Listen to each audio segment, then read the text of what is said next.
Boa noite a todo mundo, sejam bem-vindos a mais uma reunião pública da nossa casa, da Associação Espírita Discípulos de Allan Kardec.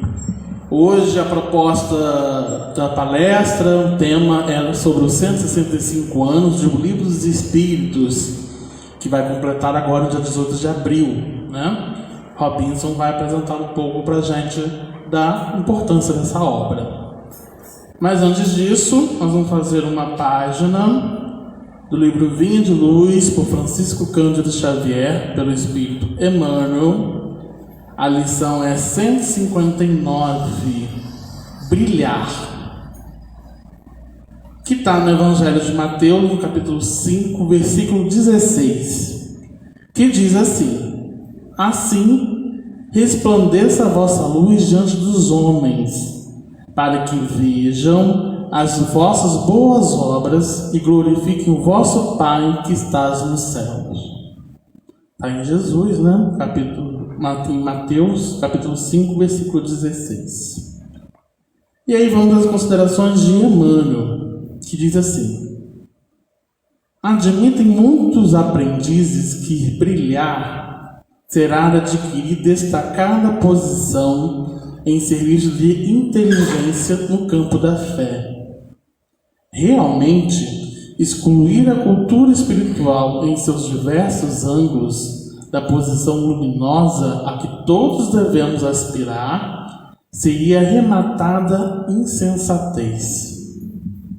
Aprender sempre para melhor conhecer e servir é a destinação de quem consagra fielmente ao Mestre Divino. Urge, no entanto, compreender no imediatismo da experiência humana que, se o Salvador recomendou aos discípulos brilhassem à frente dos homens, não se esqueceu de acrescentar que essa claridade deveria resplandecer de tal maneira que eles nos vejam as boas obras, rendendo graças ao Pai em forma de alegria com a nossa presença.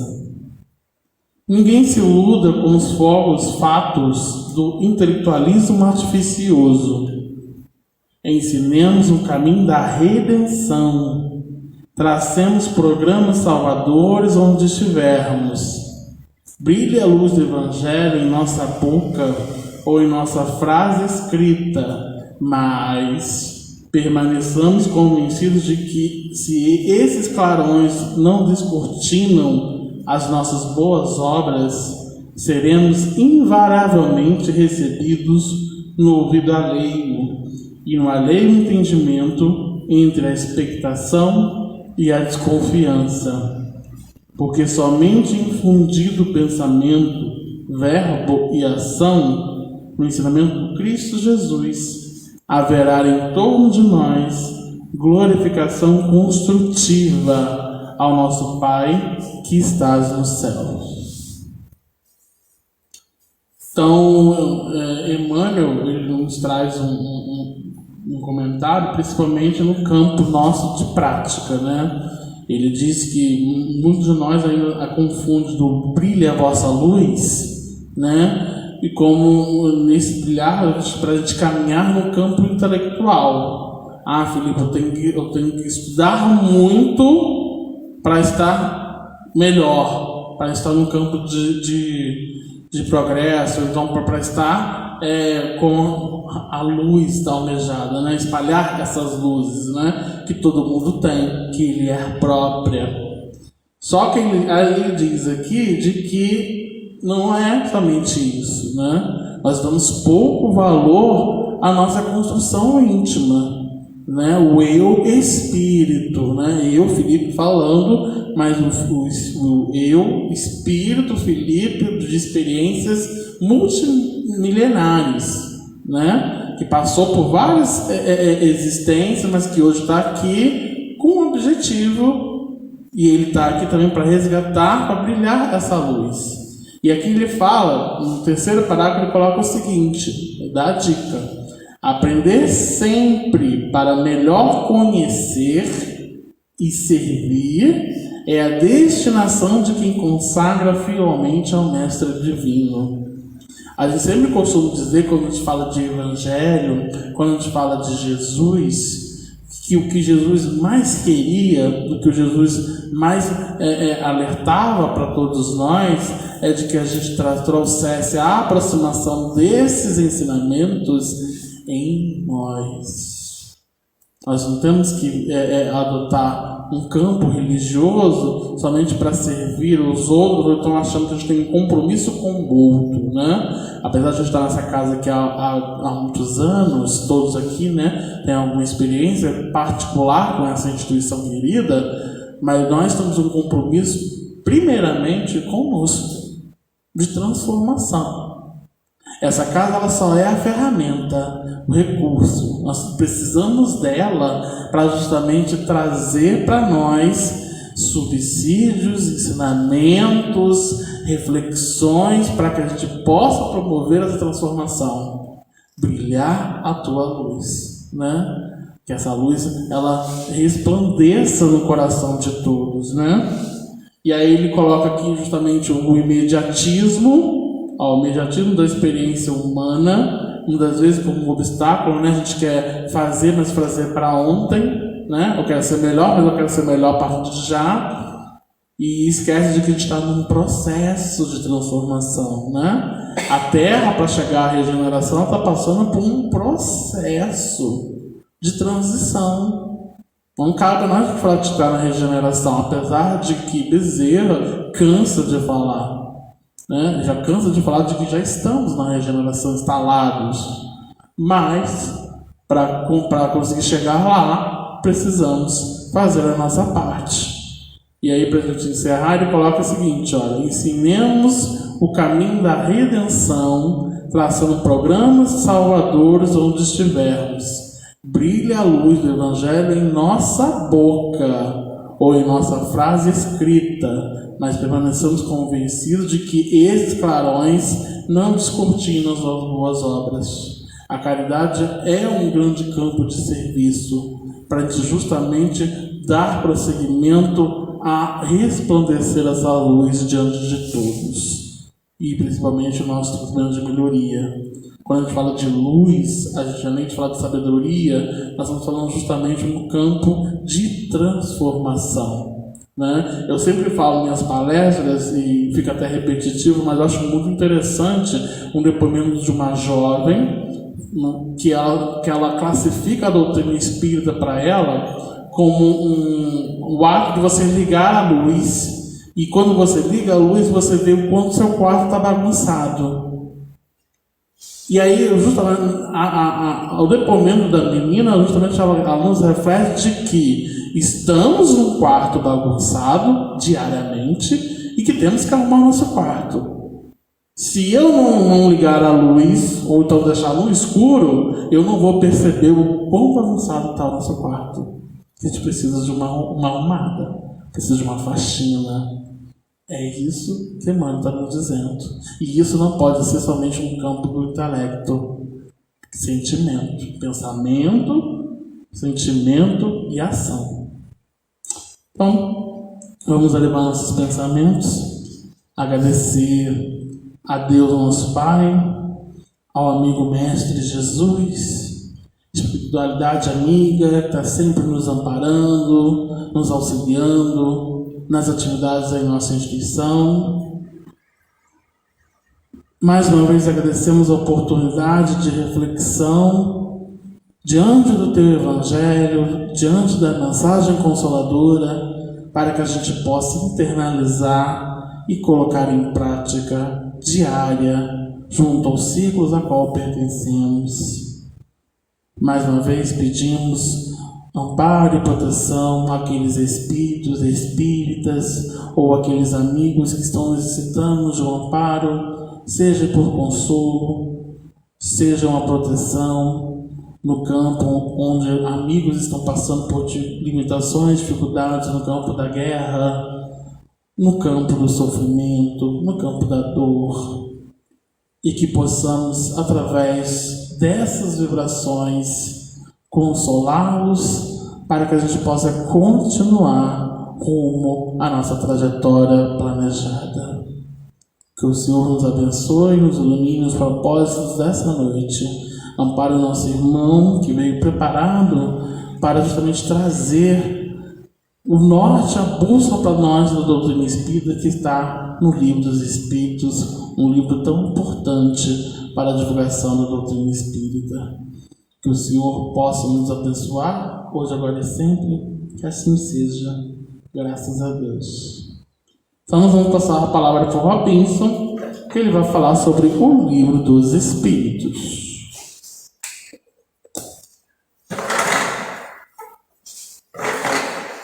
Boa noite a todos, que a paz do Divino Mestre Jesus esteja nos nossos corações agora e sempre. Vou pedir licença a vocês para sentado, por causa do material que eu tenho aqui, cá em pé dificultaria um pouco pegar as folhas e olhar aqui no notebook.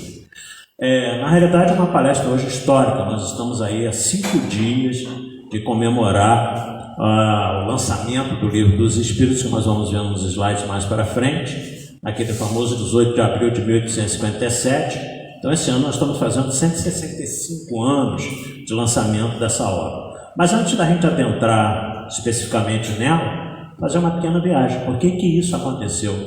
Da onde originou? Qual a necessidade da doutrina espírita no meio de todos nós?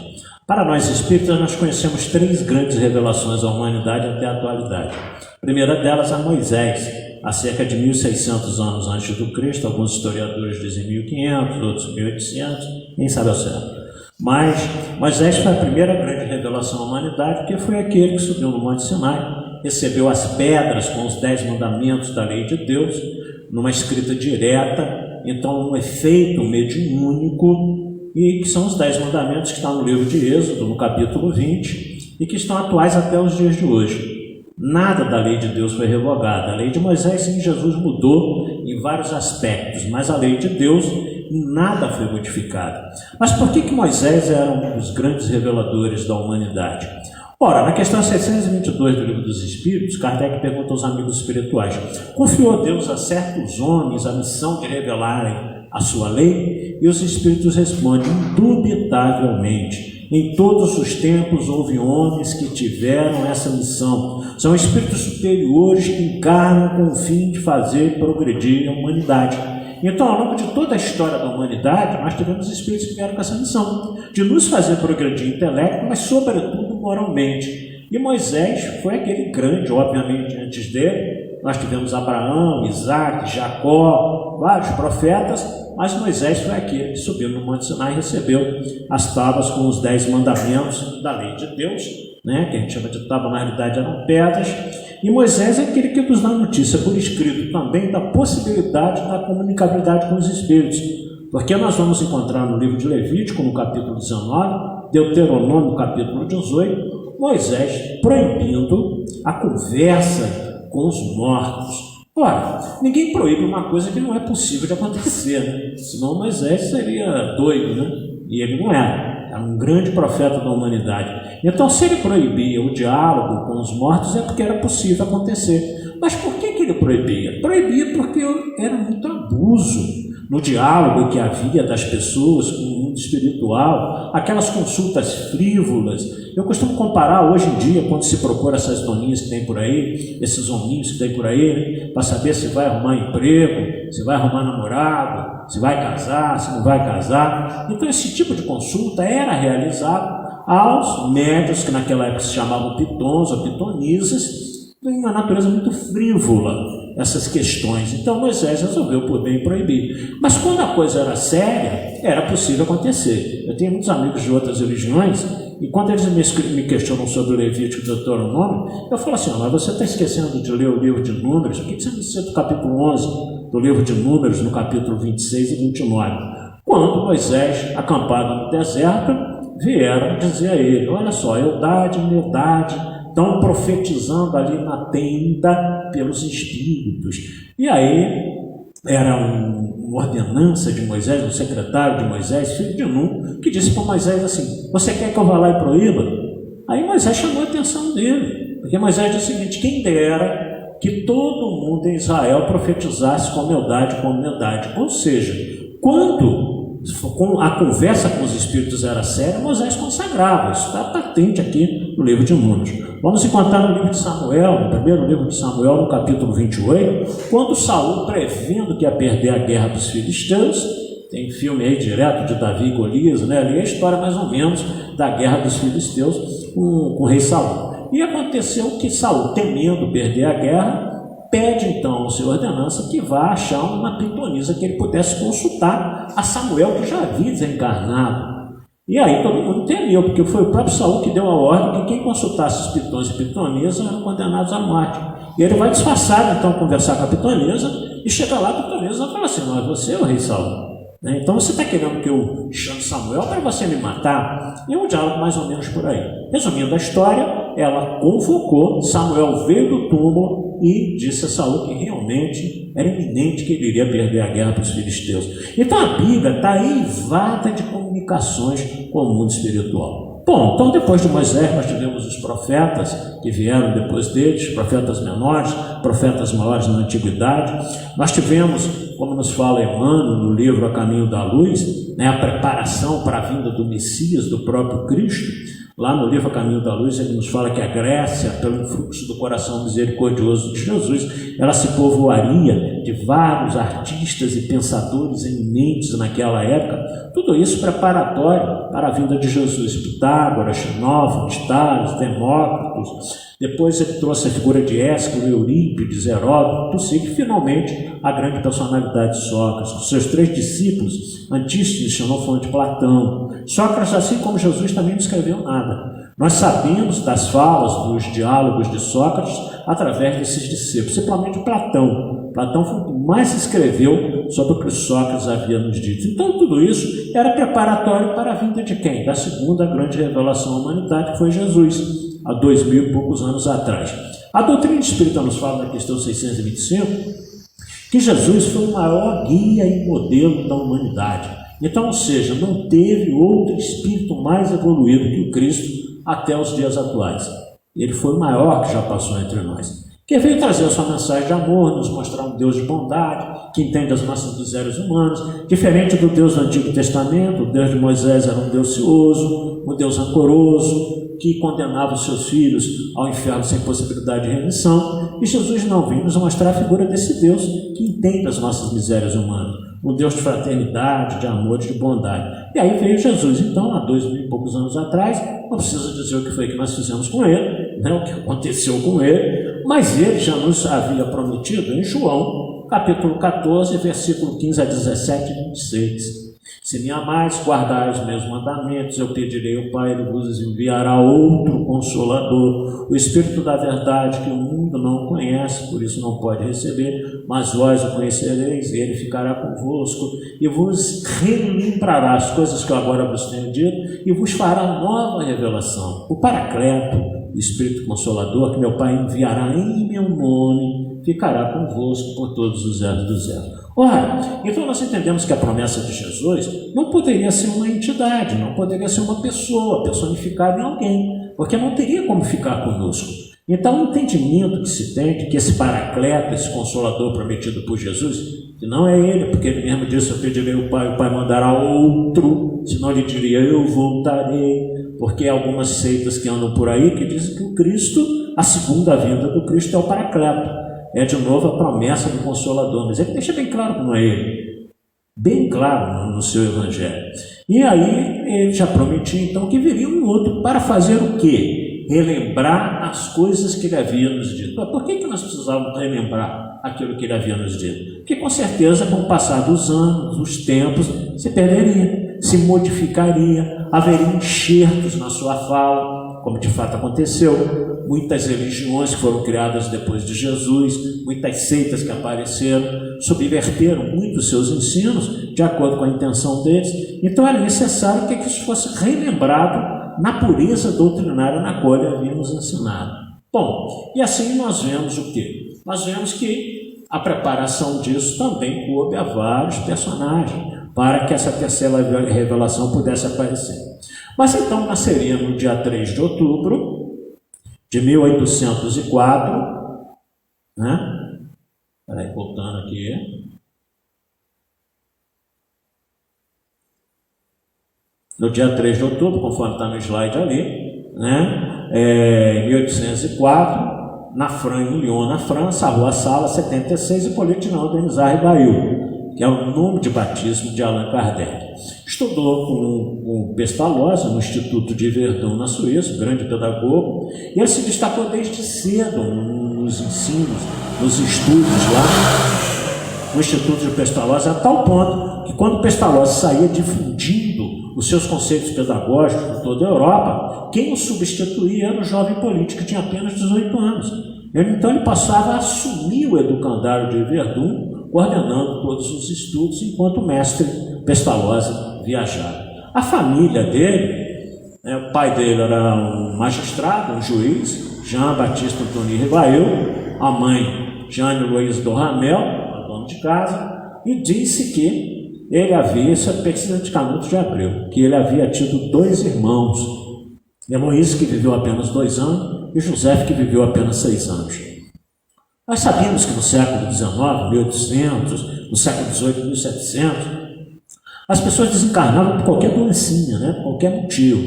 Depois que vieram surgindo as vacinas, veio aparecendo a penicilina e uma série de outras coisas, que nós conseguimos sobreviver a essa série de coisas aí. Mas então conta-se que ele teria tido esses 2 irmãos. Aí nós vemos a formação profissional do codificador. Ele era bacharel em letras, ciência, estudado em medicina. Alguns autores, o próprio Canuto de Abreu, disse que ele não era formado, mas ele estudava medicina porque ele dava aulas de anatomia comparada na sua casa, como nós vamos ver mais abaixo.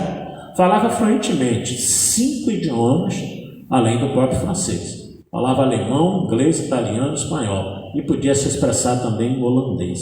Então nós vemos que era um homem de gênio, era um homem realmente genial, de gênio no sentido de ser genial, de ser um espírito bastante intelectualizado, que veio com essa missão de codificar a doutrina espírita, né? Quando ele já era adulto, ele fundou, em França, o Instituto dos Moldes de Instituto de Verdun, porque ele trouxe tudo aquilo que ele aprendeu com o mestre Pestalozzi lá na Suíça e implantou o Instituto. Só que o Instituto era a sociedade antiga, que era muito gastador, gastava muito dinheiro, e acabou falindo o Instituto que ele havia montado com tanto carinho. Não desanimou, ele ficou quebrado financeiramente. Ele já quebrou na vida, sabe o que é isso, né? Não é mole não, você passa um aperto financeiro, sua vida vira de cabeça para baixo, e ele não desanimou com isso. Ele assumiu a contabilidade de 3 casas, de 3 comércios, que rendia 7.000 francos por ano. Não era grandes coisas não, mas dava para sobreviver razoavelmente.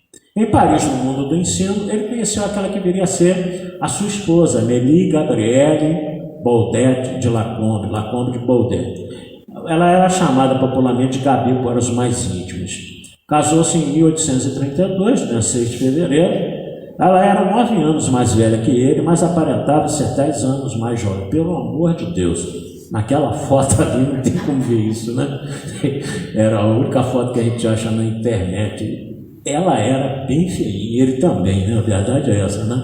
Então você conseguir dizer ali que ela aparentava ser 9 anos mais velha que ele, embora ela tivesse 10 anos, é um pouco complicado a gente conseguir visualizar isso naquela foto ali.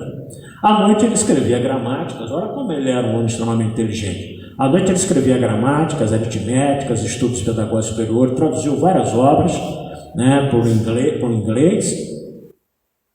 Aí que passou aqui.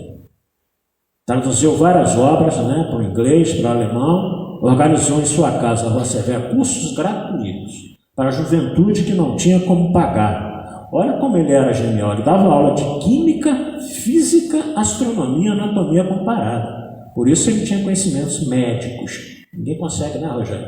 Olha aí, a Selma, que é da área médica, quem consegue dar anatomia se não tiver um conhecimento acadêmico de medicina, mesmo que não tenha se formado.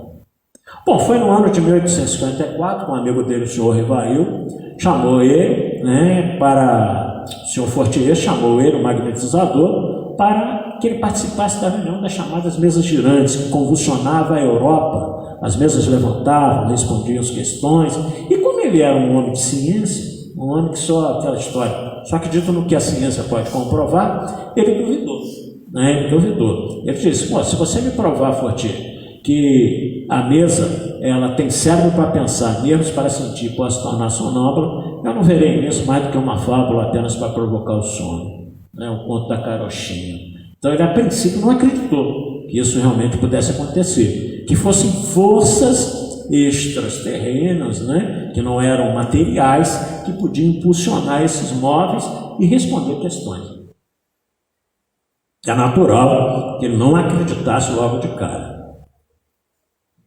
Em 1855, o senhor Carlotti, um amigo de longa data dele, mais de 25 anos, mas que nasceu na Córcega. A Córcega é uma região ali da França, da Espanha ali, em que realmente as pessoas eram bastante, digamos assim, agitadas, né? Sangue quente, eram bastante assim.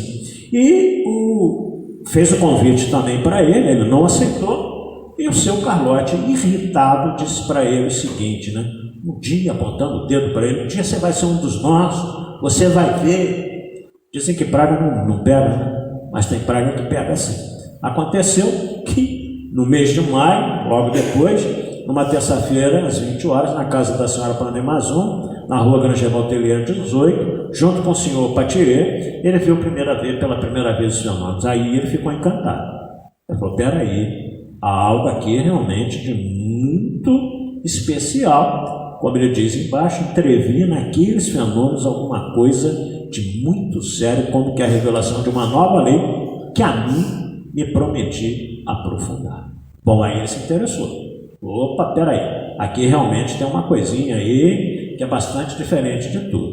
E aí, como ele já tinha vários amigos que participavam desse círculo, das mesas girantes e tudo mais que acontecia, deixa eu só voltar aqui que eu esqueci de mostrar um negócio para vocês. Lá em cima no slide, no final do ano de 1848, início de 1848, final de 1847, tinham vários fenômenos no condado de Wayne, em Hydesville, em Nova York, que aconteciam na casa da família Fox. Essas duas jovenzinhas aí também, a foto também para dizer que elas são jovens é um pouquinho complicado, né?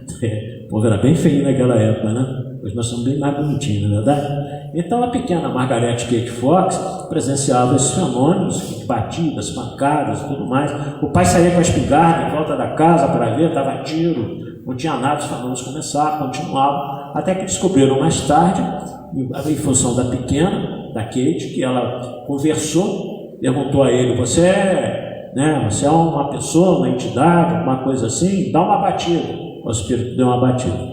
Era o espírito chamado Charles Berrosa, que havia sido emparedado ali naquela casa, era um caixeiro viajante.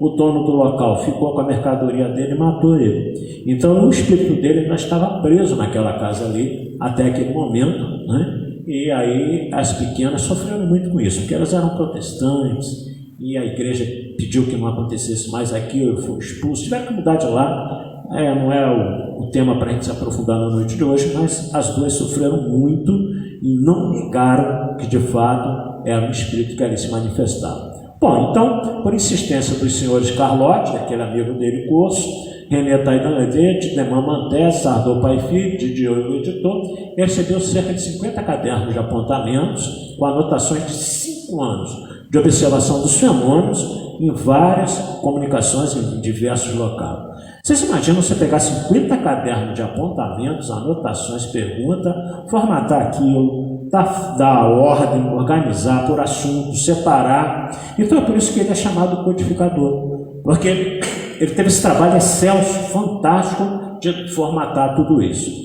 Adotou o pseudônimo de Allan Kardec para não confundir com um grande pedagogo e homem de ciência da França e de toda a Europa, Hippolyte Londenizar e Bail, que foi sugerido inclusive pelo espírito Zéfiro, que havia sido amigo dele, quando ele foi sacerdote druida lá na região das Galhas, para que ele adotasse esse nome, né, esse pseudônimo, a fim de diferenciar da obra do codificador.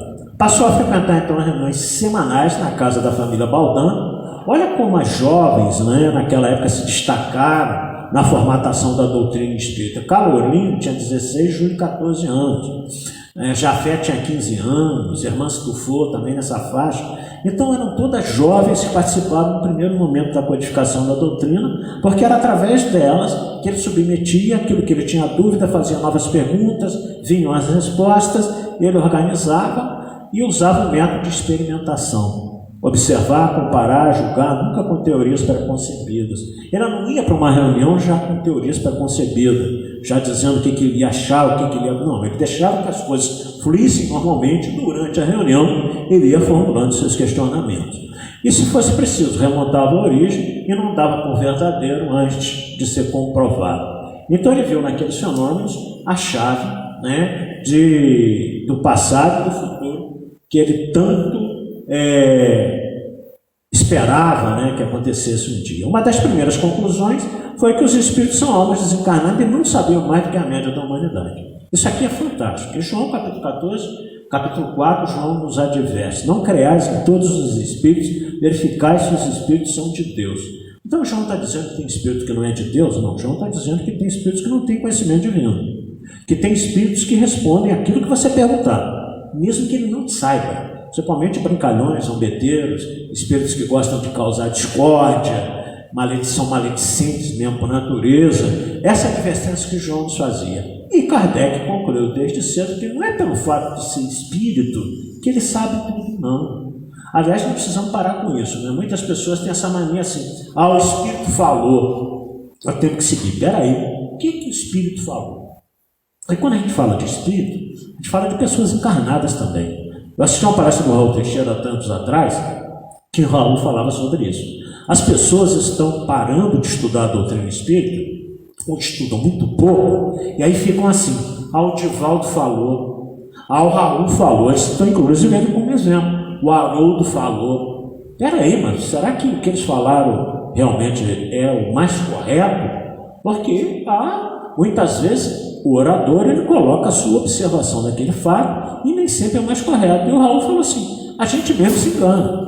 E eu sei que se engana, porque eu já vi citarem questões erradas, todos eles, inclusive eu. Já citei várias questões erradas em palestra, que a gente confia na memória, ao invés de trazer o tabletzinho, então a gente acaba realmente sendo traído pela memória. Então tem que pesquisar. Não é esse negócio de o fulano falou, o meu amigo aqui do centro disse que é assim. Opa, deixa eu lá conferir o que o meu amigo do centro falou. Qual é a obra que fala sobre esse assunto? Então vamos pesquisar. Mas a preguiça de estudar faz com que muitas vezes, hoje eu tenho uma facilidade enorme, basta entrar no Google lá, aí você vai ter uma série de informações. Claro que não se deve em qualquer site.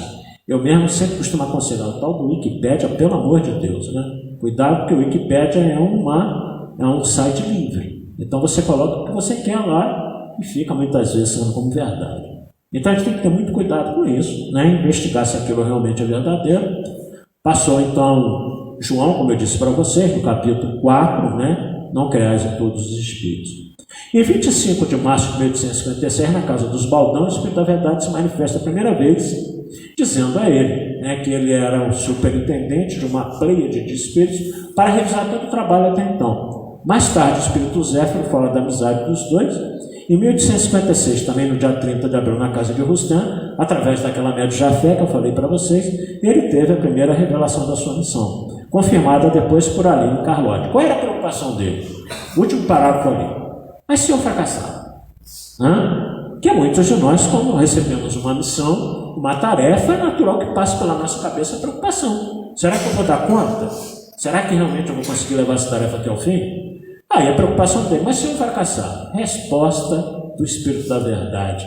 Acaso pensa que os desígnios de Deus se assentam na cabeça de um homem só?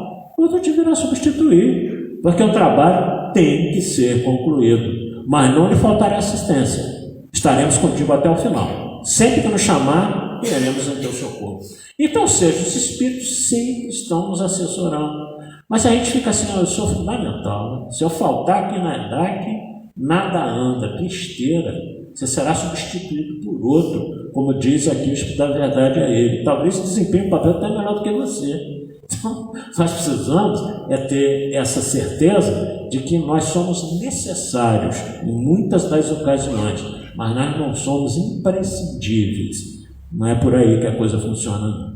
E assim, então, nós chegamos no dia 18 de abril de 1857, lançado em Paris o Livro dos Espíritos. Desde então, Kardec já informava, né, que os autores da doutrina eram os espíritos superiores. Gente aí fora que tem de confusão com isso, as pessoas falam assim: Allan Kardec fundou o espiritismo, né? Fundou a doutrina espírita. Não, ele codificou, ele deu forma, ele sistematizou a doutrina dos espíritos superiores. Como Chico falava, então, uma das obras dele era dos espíritos que ele escreveram. Ele foi um transmissor, um médium. E Kardec nem era médium. Kardec não tinha mediunidade, mas Kardec tinha intuição. Então, muitas vezes, aquilo que ele revisava era por intuição dos espíritos amigos. Não tinha mediunidade ostensiva de ver os espíritos, de dar comunicação, nada disso. Mas ele era bastante intuído, inspirado, como seria natural, de alguém que tem a missão de codificar a doutrina espírita. Então, relembrando por que a doutrina apareceu, a promessa de Jesus em João, conforme eu adiantei para vocês mais cedo, e assim surge a primeira edição do Livro dos Espíritos, que esse ano completa 165 anos de lançamento. Como é que ele surgiu? Ele foi lançado em 18 de abril de 1857 na livraria Danton, no centro de Paris mesmo, né, no Palácio Royal, ao lado do Museu do Louvre, na Galeria de Orleans, número 13. Foi impresso numa tipografia chamada de Biot, em Saint-Germain-en-Laye, que ficava a cerca de 23 quilômetros de Paris, num formato diferente do que a gente conhece hoje. Ele tinha 176 páginas apenas, 501 perguntas e respostas, dividido em 3 partes: doutrina espírita, leis morais, esperanças e consolações. No dia 18 de março de 1860, os espíritos já haviam dito para ele: olha, a obra será revisada, será ampliada, mas é preciso que ela saia agora, é preciso que ela aconteça agora. Porque, tipo assim, os espíritos têm um timing diferente do nosso. Então eles sabiam que aquele era o momento, porque a França era o berço da cultura, da época e tudo mais, então era o momento de lançar. Não adiantava lançar em Israel, onde foi Jesus, fez a sua pregação e tudo mais. Por quê? É um povo que nós sabemos está em guerra lá até hoje. Então Jesus teve que transportar o seu evangelho para a França, para Paris, para que surgisse através do Consolador Prometido, e depois numa obra monumental chamada Brasil, Coração do Mundo, Pátria do Evangelho, nós vamos ver que novamente o Evangelho foi transplantado da França, da Europa, que não aclimatou no coração, por uma série de questões muito mais materialistas, soberba, vaidade, uma série de coisas, veio transplantado para o Brasil. Então o Brasil é a pátria do Evangelho, né, o coração do mundo. Tem palestrinhas do Haroldo sobre isso, de Valdo, desses grandes oradores, que dizem por que nós somos. Quem tiver curiosidade, pesquisa lá, né? Que a gente fala assim: nossa, o Brasil com tanto problema, né? Com tanta corrupção, com tanta violência, é pátria do coração do mundo, né? Pátria do Evangelho.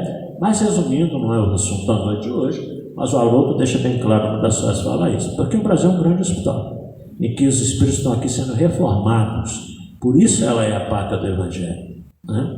Dentro desses espíritos, alguns de nós com certeza fazemos parte dos que estamos aqui para sermos reformados. Então Canuto de Abreu nos fala que no dia 18 de março de 1860 surgiu a edição definitiva, com 1019 perguntas e respostas divididas em 4 partes.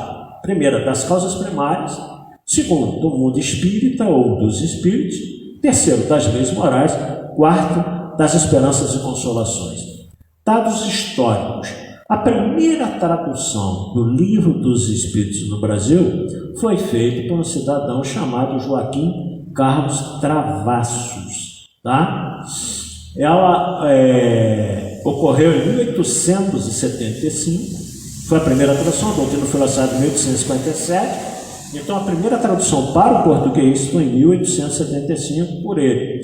Ele usou um pseudônimo, porque ele era bastante conhecido também, ele usou um pseudônimo chamado Fortúnio, que foi quem traduziu a primeira edição do Livro dos Espíritos. Curiosamente, ele entregou essa tradução para o português que ele havia feito para um grande amigo dele. Quem? Nada mais, nada menos que o Dr. Adolfo Bezerra de Menezes.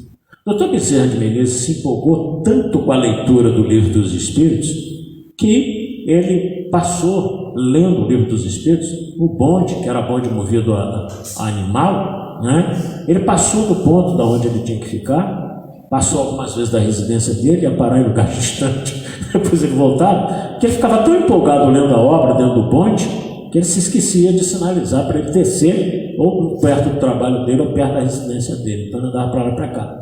E uma curiosidade que ele diz é que ele lia, né? Mas ele não conseguia parar de ler. Ele não encontrava nada no Livro dos Espíritos, tipo assim, que ele já não tivesse conhecimento. Coisa interessante, né?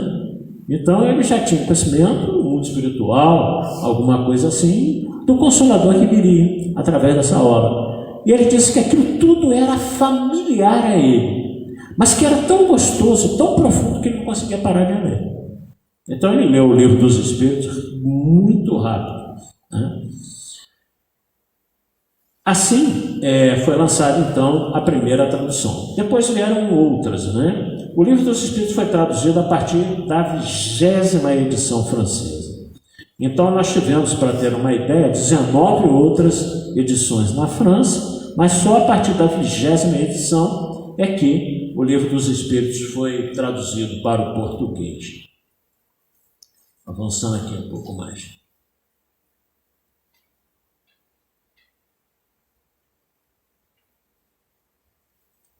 Bom, o que é o Livro dos Espíritos? O Livro dos Espíritos é uma pedra angular da doutrina espírita. O que é pedra angular? As construções de antigamente, muito antigamente, elas começavam com uma pedra que tinha uma curvatura de 90 graus. Então se colocava no canto de onde ia construir um imóvel, de onde ia construir alguma coisa. E a partir daquela angulação de 90 graus, daquela pedra ali, inicial, da pedra fundamental, começava a obra, de um lado, para o outro, e assim sucessivamente. Então, por isso que o Livro dos Espíritos é chamado a pedra angular da doutrina, porque a partir dele é que começou toda a doutrina. Estrutura o edifício da fé renovada, de bases graníticas e inamovíveis. O que isso quer dizer? Nada que está nele foi modificado e será. Então, ali é a expressão pura da verdade do Consolador prometido.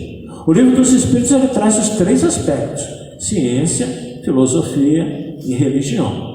Nós vamos encontrar na primeira parte, da doutrina espírita, das causas primárias, uma parte bastante científica, que depois Kardec amplia na obra chamada Gênese. Nós vamos encontrar na segunda parte do mundo espírita, o mundo dos espíritos, uma parte também científica, porque ele fala da manifestação dos espíritos, mas com profundidade filosófica, porque ali também nos explica os vários porquês da vida.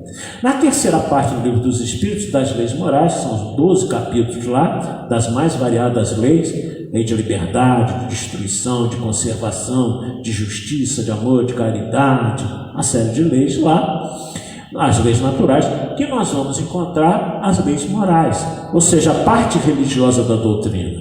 E na quarta parte das esperanças e consolações, é uma parte bastante filosófica, em que nós vamos encontrar o sofrimento dos espíritos, situação dos espíritos no mundo espiritual, que Kardec amplia na obra chamada O Céu e o Inferno. A terceira parte na obra O Evangelho segundo o Espiritismo. E a segunda parte na obra O Livro dos Médiuns. Então, ou seja, além de lançar o Livro dos Espíritos, que é a verdadeira síntese do conhecimento humano, conforme diz no último parágrafo, Kardec lançou mais 4 obras que ampliavam uma das 4 partes do Livro dos Espíritos. Isso é uma coisa realmente genial no lançamento da doutrina espírita.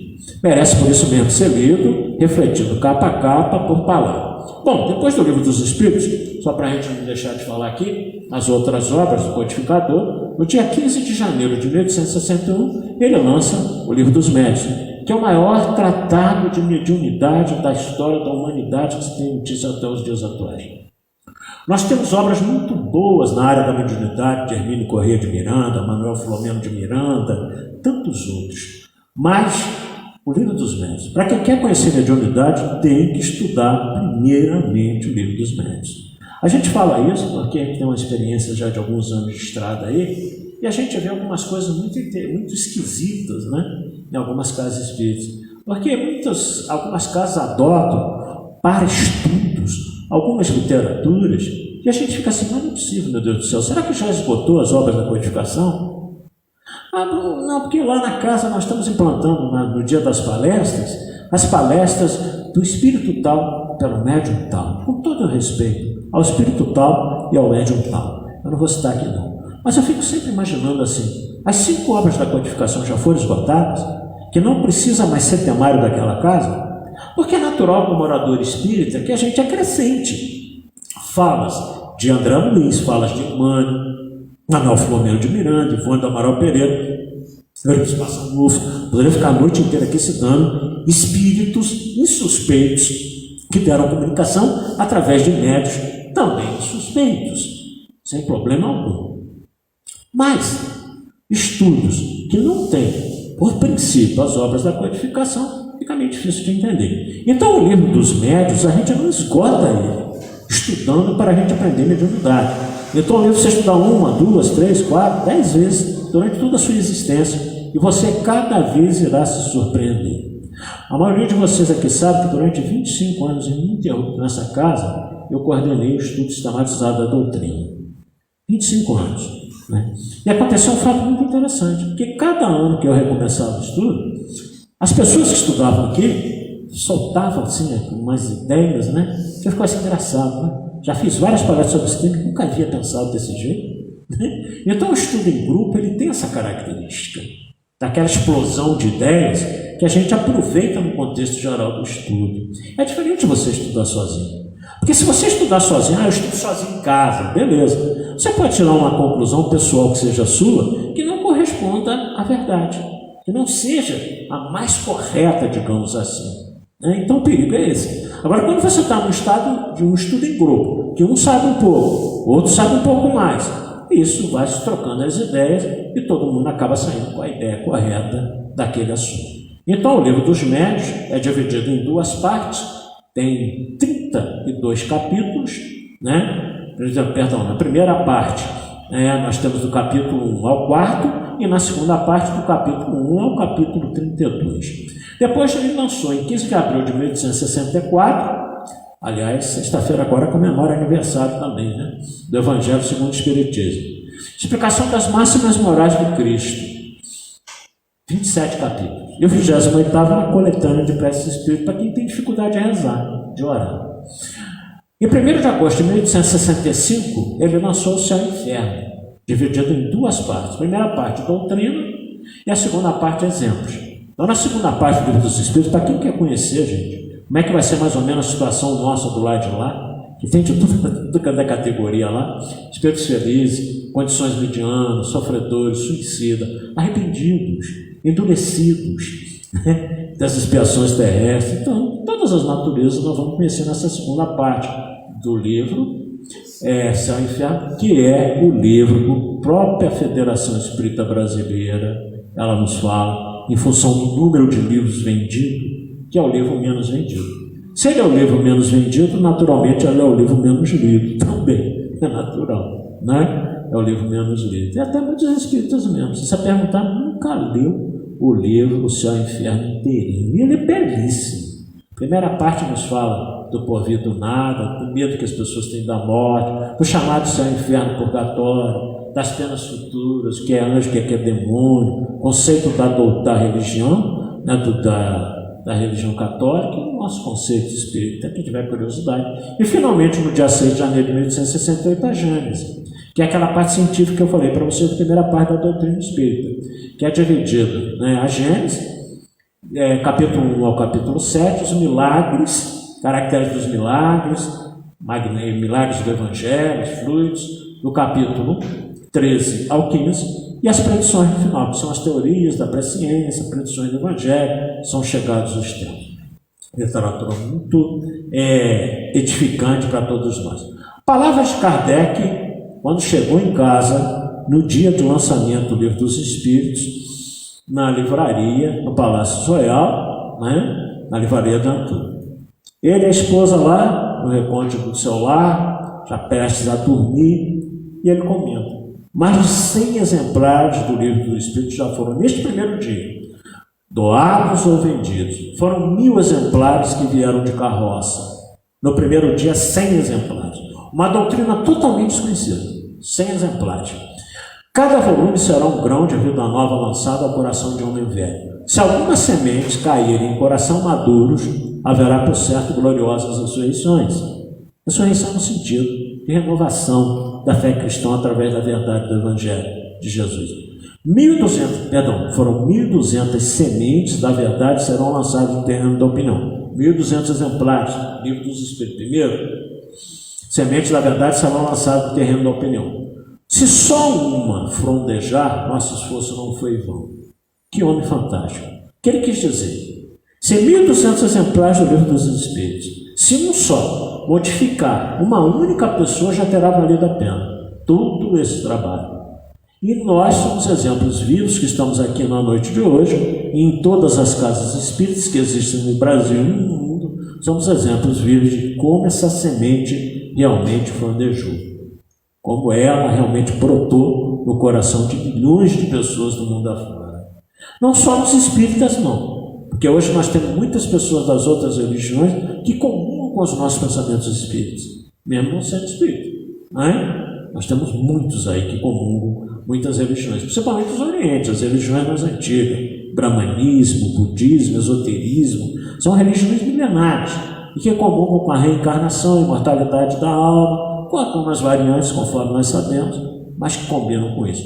Então ele se deu satisfeito. Se no primeiro dia 100 exemplares do livro dos Espíritos realmente já foram vendidos. Mas nós temos aqui para comentar rapidinho um problema que surgiu, mas eu costumo sempre dizer também que todo problema tem solução. Depois do problema, às vezes, vem sempre uma solução, né? Um amigo dele, de Barcelona, na Espanha, chamado Maurice Lachatre, editor francês, ele estava em Barcelona, tinha uma livraria lá, e solicitou a Kardec, seu compatriota, que manda esse lançamento aí do Livro dos Espíritos para nós aí, Livro dos Médiuns de Existir, me manda algumas obras aí que eu quero vender aqui na Espanha. Aconteceu que cerca de 300 obras, dentre elas, o Livro dos Espíritos, Revista Espírita, Livro dos Médiuns, o que é o Espiritismo, fragmentos de sonata atribuído ao Espírito Mozart, Carta de um Católico sobre o Espiritismo, Dr. Grant, a história de Joana d'Arc, a realidade dos Espíritos demonstrada pela escrita direta. Essas obras, 300 delas foram apreendidas na alfândega da Espanha e foram queimadas em praça pública por ordem do bispo de Barcelona, Antônio Palau Termes, sob a alegação de que a Igreja Católica era universal e os livros, sendo contrários à fé católica, não podiam consentir que eles pervertessem a moral e a religião de outros países. O senhor Maurício Lachette tentou então na alfândega fazer o seguinte: já que não pode entrar na Espanha, vamos devolver. Vou devolver para a França, para o meu amigo lá. O bispo não consentiu. E assim, no dia 9 de outubro de 1861, aquilo que Kardec convencionou chamar o Alto de Fé de Barcelona, um padre com roupas sacerdotais, trazendo a cruz numa mão, a tocha na outra, não é? Houve um notário que anotava no livro lá, encarregado de redigir o ato do Alto de Fé, escreveu todos os livros que ali estavam sendo queimados, 3 serventes da alfândega encarregados de manter o fogo, de atear o fogo, o agente da alfândega representando o proprietário das obras, né, pelo bispo, uma multidão que vaiava o religioso. A multidão em volta vaiava. O que aconteceu? O vento causou uma impressão, né? O evento, na época, aliás, causou uma impressão no mundo inteiro, porque as pessoas começaram a querer saber o que é aquilo que se queimou na Praça de Barcelona, né? E muitos dos livros não foram queimados totalmente. Então as pessoas pegavam aquelas sobras do livro dos Espíritos, do livro dos Médiuns, da Revista Espíritos, e levavam para casa como troféu. Esse bispo foi extremamente vaiado lá. Aí o que Kardec comenta sobre esse fato? Porque acharam que o negócio ia ser ruim, né? Aí se você for analisar, de repente só 300 obras iam ser distribuídas. E aí foi um alvoroço na Espanha querendo saber o que foi queimado. Então o Espiritismo foi difundido na Espanha muito mais rápido do que as autoridades imaginavam que iria. E Kardec diz o seguinte: graças a esse zelo imprudente, todo mundo em Espanha vai ouvir falar do Espiritismo e quererá saber o que é. É tudo o que desejamos. Pode-se queimar os livros, mas não se queimam as ideias. As chamas da fogueira as superexcitam em lugar de abafá-las. Então Kardec diz que as chamas da fogueira do Auto de Fé de Barcelona acabou na realidade, está se fazendo 161 anos, vai fazer em outubro agora, esse Auto de Fé. Acabou fomentando a doutrina espírita ao invés de esfriar, como era o que eles queriam. Caminhando para o nosso final, então nós temos as primeiras obras aí. 1º de janeiro, Kardec lançou a Revista Espírita. 1º de abril, fundou a Sociedade Parisiense de Estudos Espíritas. Como eu já falei para vocês, o que é Espiritismo também é um livrinho que ele lançou, em julho de 1859. Dos Médios, 1861, o Evangelho, 1864, o Inferno, a Gênesis, são todas essas obras aí. O comparativo, ante a revelação divina. Jesus dizia, eu não vim destruir a lei. Kardec afirma, o Espiritismo também não vem destruir a lei que está, mas dar a execução. Exaltando a lei do amor que rege o destino de todas as criaturas, disse Jesus, amai-vos uns aos outros como eu vos amei. Kardec, fora da caridade não há salvação. Não é forma de maior forma de amor que nós podemos dedicar aos outros é a caridade. Caridade é uma das mais belas definições. Caridade é um amor em movimento. É a oportunidade que eu tenho de demonstrar na prática que eu realmente amo. Salientando o impositivo da educação, disse Jesus, sede perfeitos como perfeito é o vosso Pai Celestial. Kardec adiciona, reconhece-se verdadeiro espírita pela sua transformação moral, pelos esforços que emprega para domar as suas inclinações infelizes, suas más inclinações. Ou seja, nós estamos em processo de nos tornarmos perfectíveis. Perfeito não seremos, porque perfeito só Deus é. Nós somos perfectíveis, chegaremos próximos de Deus. Nos tornaremos Cristos como Jesus. Louvando a responsabilidade, ponderou o Senhor, muito se pedirá que muito recebeu.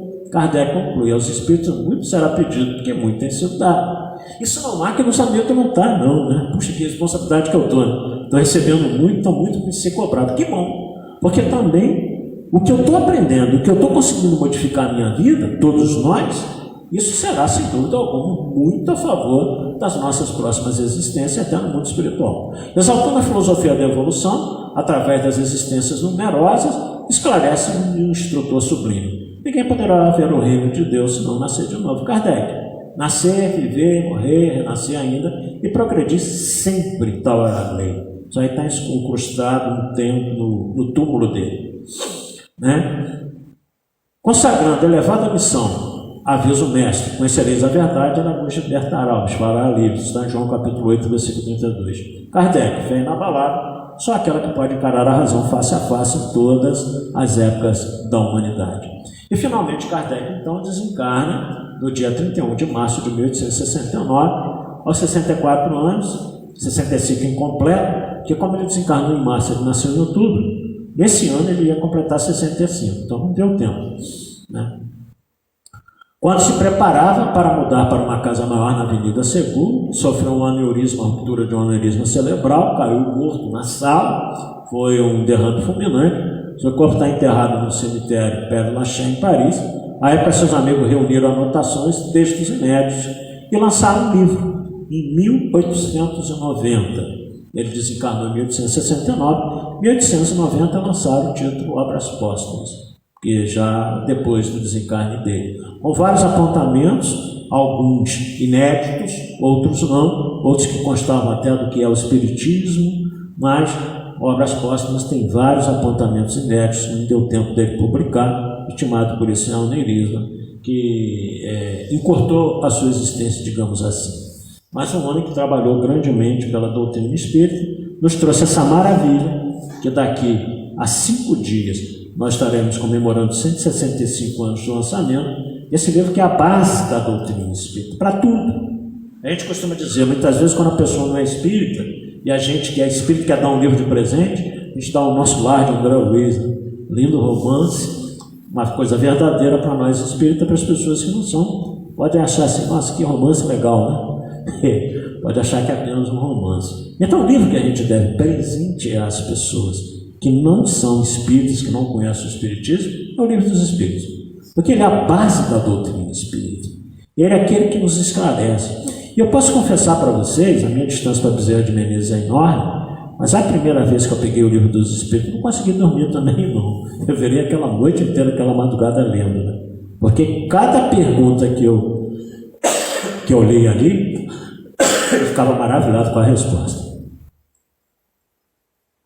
Eu tive muita dificuldade de dormir naquela noite, eu dormi bastante tarde, quase de manhã cedo, que eu não queria parar de ler. É uma obra fascinante sobre todos os aspectos, e que a gente deve ler a vida inteira, até desencarnar, que cada dia a gente vai aprender um pouco mais. Então essa mensagem que a gente queria deixar, em homenagem a essa grande obra da doutrina espírita, a base, o pilar, a pedra angular, que deu origem a todas as outras. Muita paz a todos. Filipão.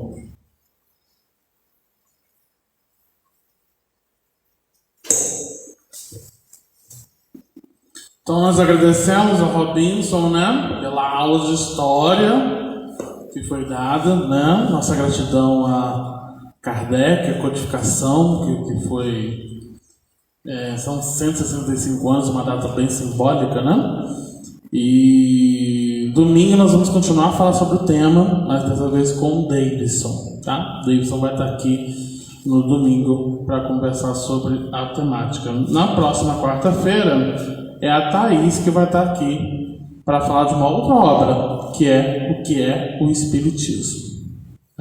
Um livrinho também, um livrinho fininho, mas um livrinho muito bom também, para trabalhar. O Roberto falou no decorrer da palestra dos estudos da casa, né? E nós já temos algumas novidades de retorno das atividades do estudo de forma presencial. O estudo do Evangelho de segunda-feira já retornou, então já estão fazendo presencial na casa. Então quem tiver interessado pode vir na segunda-feira a partir de 7h30. Está sendo realizado o estudo do Evangelho. A evangelização e o estudo sistematizado, ambos vão ficar para maio, né? A evangelização ela retorna no dia 30, mas o planejamento em si de início mesmo do presencial no começo de maio. Então o sistematizado também retorna presencial em maio. É lógico que a gente também não vai deixar órfão o pessoal do virtual, né? Nós temos irmãos que comparecem de Porto Real, de outras cidades, em que a gente justamente vai respeitar esses irmãos que não vão poder estar aqui com a gente de forma presencial. Então, qualquer dúvida, qualquer esclarecimento, conversem com a gente que a gente vai dar um retorno sobre as atividades de retorno até então. E eu vou aproveitar outra dica de lives para que vocês possam assistir durante essa semana. Essa semana também o CERJ, em parceria com as áreas Reunir, vão fazer uma série de lives falando sobre a Revista Espírita. Começa já a partir desse domingo, né? Vai ser esse domingo até o dia 20, né? Então domingo 17, né? 18, 19 e 20. Então são 4 lives. E cada live é coordenada por uma área Reunir. A nossa área Reunir, que é a área Reunir 3, vai ser no domingo. Então no domingo vai ter uma roda de conversa com o Luiz Carlos de Carvalho do Estado da Verdade. Vai ter Ronaldo Frazão, também lá da Baixada, e o Hélio Ribeiro, que o aluno já conhece, de Niterói. Então vale a pena a gente reservar nossos horários aí às 5 horas da tarde. É a live da Revista Espírita do nosso Reunir. Mas fica disponível lá na TV CES também, e nós compartilhamos nos nossos grupos do WhatsApp. Quem não estiver no grupo do WhatsApp também, a gente manda um recado para mim, no Face e tal, que a gente adiciona na hora, né? Normalmente esses grupos a gente tem divulgado muito link, muita coisa interessante. Inclusive hoje está acontecendo uma palestra de comemoração da exposição de Raul Teixeira. Raul Teixeira está fazendo ao vivo 55 anos, né, de oratória. Então ele está fazendo lá na Sociedade Espírita da Fraternidade em Niterói, casa espírita da qual ele faz parte, é integrante. Então tá uma concorrência Robinson e Raul Teixeira. Mas depois fica tudo gravado, então vocês assistem os dois. Dá para assistir os dois depois do seu tempo. Bom, vamos elevar nossos pensamentos, agradecer então a Deus, nosso Pai, ao amigo Mestre Jesus, espiritualidade amiga que nos ampara, que nos protege, desejo Menezes, mentor espiritual, patrono dessa instituição querida. Mais uma vez agradecemos a oportunidade de estarmos nessa escola bendita, nessa casa espírita querida, que traz para nós uma proposta renovadora e também com a atribuição de compartilhar todas as reflexões da Água Viva desse Evangelho em torno da comunidade a qual nós estamos fazendo parte até então. Nós estamos aqui buscando a Água Viva, que possamos levar todos esses instrumentos, todos esses recursos, todas essas palavras, ações, para que a gente possa produzir e levar às outras criaturas mais necessitadas, levando um pouco dessa água viva para servir de instrumento de melhoria e contribuição desse planeta em regeneração. Mais uma vez pedimos em nossas vibrações amparo e proteção aos espíritos que estão passando por diversos tormentos, seja no campo da guerra, seja no campo íntimo, seja no campo da dor, do sofrimento, ou físico ou emocional, que nós possamos, através desse tempo, intuir os nossos pensamentos a esses irmãos, para que a gente possa entender que a dor é um mecanismo de aprendizado e que temos um poderoso instrumento, além da oração, mas o conhecimento do cristianismo redivivo, nos consolando para a gente prosseguir frente a essa escola bendita que está passando por essa transição para a regeneração e que cabe a nós colaborar, sermos instrumentos dessa regeneração. Que o Senhor nos ampare, nos proteja, hoje, agora e sempre. Que assim seja, graças a Deus. Aqueles que desejarem ao passe, só aguardar com essa chamada. Tenha todo mundo uma boa noite.